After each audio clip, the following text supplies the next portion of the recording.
Hello everyone, my name is Jordan, also known as X-3, and welcome for part 4.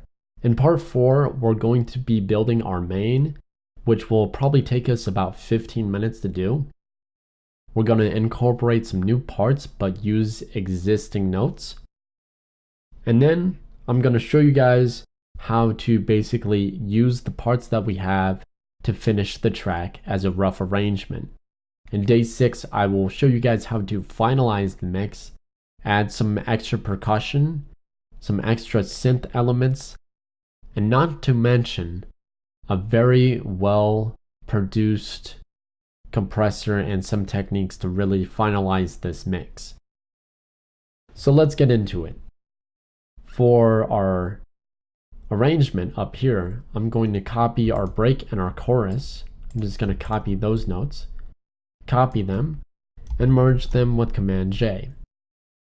Going to rename this as our main. So every time I say command, you can always replace it with control if you use a PC. So with our main, I'm going to copy our chorus over 3 times. I'm going to extend this warm drone on over. So we're going to copy it 3 times. Twice. For our main, basically going to incorporate a new sound in with all of this. So I'm going to minimize some of my tracks so I can see this better. So I'm going to insert new MIDI track. And I'm going to loop my main and have that going in the background.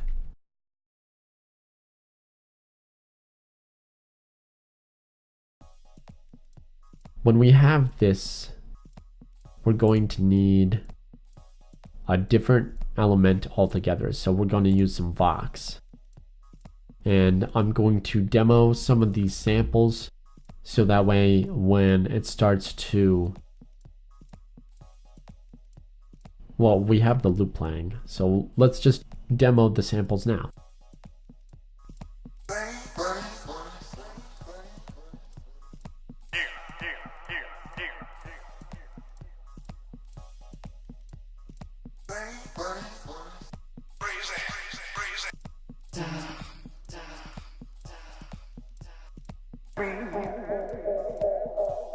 I like this first loop, so let's go ahead and drop it down on top of our MIDI track to create a simpler. Turn it on loop and select. Actually, we're not going to use start or select a certain sound from this. We're going to basically have this as a continuous loop. So I'm turning up my spread to 51%, turning on my filter, take it to high pass 24, and make sure to set it at 255 Hertz. Turn up the LFO amount to 24, turn it on, and set the rate to 1/8. Make sure it's a rising up saw. Take your attack to 1 millisecond, 1.5, and your release, take that to almost 1 second. What this will allow us to do is that as this loops over and over again, the LFO is going to change how the loop behaves. So I want to copy my warm drone notes on over to Vox 1. I'm going to rename this as Vox 1.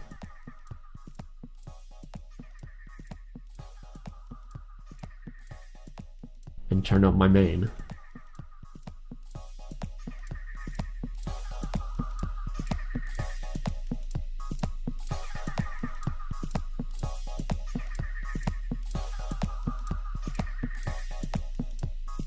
That's pretty cool. But we need to add an extra something. So what I'm going to do is add a basic bassline stab. So that way our main can have something more extra to jam. And what's really great about Deep House is you can choose anywhere from tech percussion to bassline stabs or even melodic structures. So I'm going to incorporate all 3 to show you what each component does. So I'm going to drop down a new MIDI track and just choose a tech percussion I like.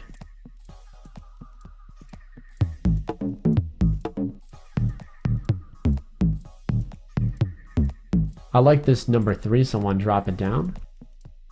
And I'm going to choose 1 point in our bass that we can use with our MIDI keyboard to use as a stab point for the rest of the instrument. And I'm also going to turn on loop and fade at 100%.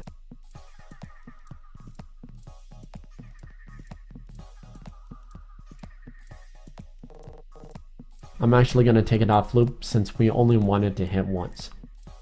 Turn up my main.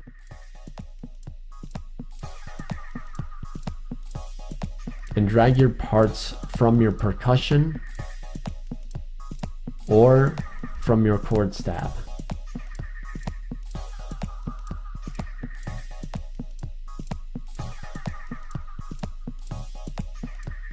Make sure to add a compressor onto this so that way we can boost the volume.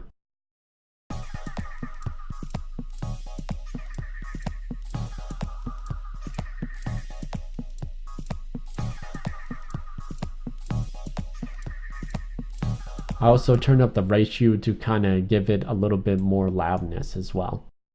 And I'm going to rename this as bass stab. And I'm going to use another element, a melodic element, to drive our sound a little bit more. So I created a new MIDI track, and the reason why I'm creating so many MIDI tracks instead of audio is because the MIDI track allow us to select certain parts rather than just having one sound looping over and over again. Because when you use velocity sensitive keys, you can turn this up to 100% and it will react to how loud the note hits. So if I go inside all these little notes and combine them, I'm going to select all of them and use, I think it's hold down, is it command? Yeah, hold down command, that would be control. And highlight all of your clips and do control down here at the bottom where the values are and just drag on up towards like the middle. And it will correct these and how intense they sound. So when you play this back, it's going to get louder as each stab progresses. So I just turned up my velocity. So that's why it's better to use MIDI instead of audio, because you can control it a little bit better. I'm going to turn up my spread to 51. And I'm going to turn on a filter, set this to a high pass, and set it to 400 or about 250 should work for the bass, because rename this as bass stab. So that way when we remove certain frequencies all the time, we're actually helping the other parts to fit in a little bit better, kind of like a warm bed instead of a cold one. So I'm going to take that off, and our final one, we're going to use melodic. So I'm going to choose a sample that sounds melodic-y and just choose a certain section so that way we can use it as an instrument.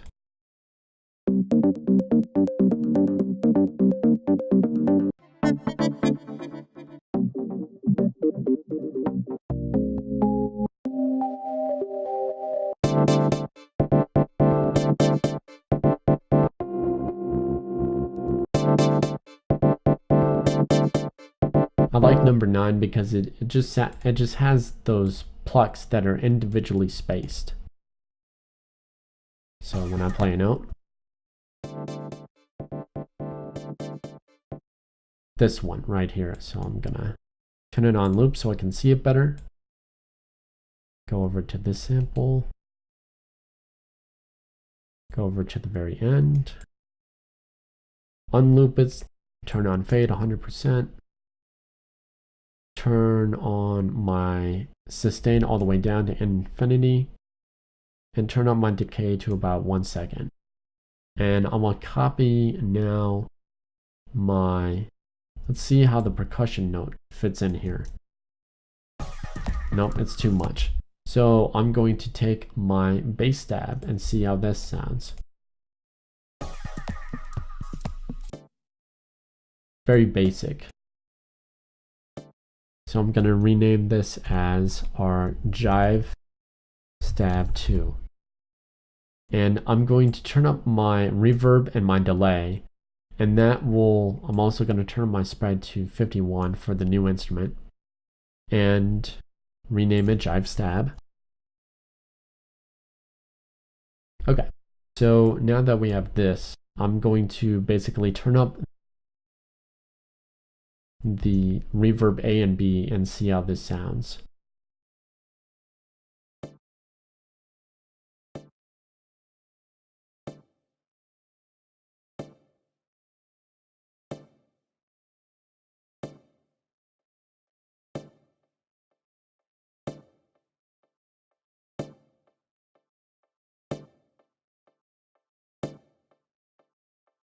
Gonna edit the automation and go with this.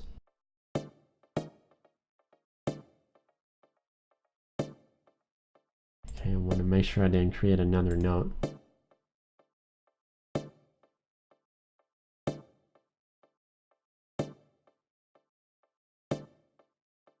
The process of deep house is to have parts that build slowly into the main, so that's what I'm doing. I'm just doing the dry wet with the ping pong delay, so that way it gives it some more variation. When we go into day 6, it's basically going to create more automation and use it. I'm just doing a little bit now, so that way we can start copying and pasting some of the parts, so that way we have the full track. So after I do this, we're going to do that. Edit some of the threshold.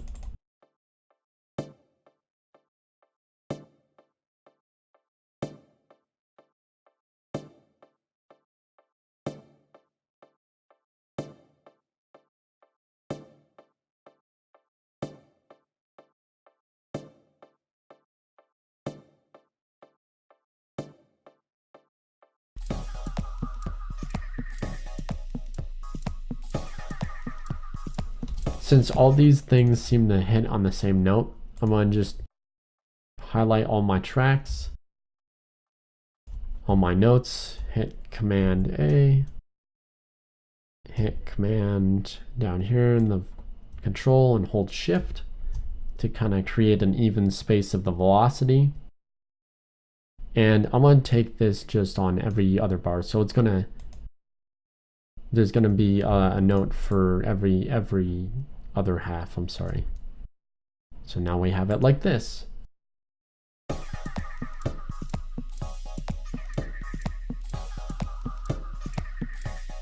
Okay, so now that we have like a little bit of a basic arrangement with this stuff, I'm going to copy my chorus twice. So I'm going to use this and hit Command A, or actually just use the warp markers. If you hit it up here at the top, it highlights all of this. Do Command C, paste it over here, Command V, recolor this some else. So I'm going to call this our chorus, and copy our break on out over here, and rename the break, or give it a different color. I'm going to use my verses, my verse that drops out with the beat. Take that, I'm sorry, with the beat, not without. Take that and duplicate this twice right here. And just copy the intro twice, or just copy the first intro with the bars up here and paste that over there. So now we have like a basic structure of how the deep house track sort of looks like. This is going to be a deep house track that is going to be short. To create a very elongated deep house track, you would basically just use different parts from the chorus and break and interchange those, and then use the main. But you can also use the main with a different melody. Let's say you create two melodies. The first melody can be for the first main, and the second melody can be for the second main. And that's also going to be the second way we're going to create this deep house track. So I'm actually going to make this a little bit longer than I initially thought. I'm going to highlight my chorus all the way to the intro, and I'm going to take this to about 77. The reason why is I'm going to paste a second main in here. So I'm going to take this, copy, drag it on over to our 77 bar, paste. Inside of here, we're going to call this and create a new MIDI clip. This only happens, I've only heard this I think Anja Deep does this a lot, but what happens is they break away from the main and they do a variation. And this should be called main 2. Because what we're going to do is in main 2, we're going to change up the information. So I'm actually going to create some more info with this clip, so that way when we view it in the info, it's going to tell us exactly what to do with this main, just in case you forget. I think to do that, not sure. I think there's some information on how to do this, but I'll let you guys know that later. So now that you have a basic arrangement, a basic rough arrangement, this variation is going to be a copy of our intro inside of here. Just paste it 3 times. Make sure to still use the variation. MIDI clip, paste it. And we're going to basically remove some elements like the percussion and drums. And the variation, I'm gonna rename this and zoom in here all the way. And we'll call this variation different melody for main 2. Just in case you don't feel like writing any info down here for the main clip. So there you guys have it. You have a rough arrangement of how a deep house track should look like. And I'll check you guys out in day 6 of better kind of like fine tuning the track.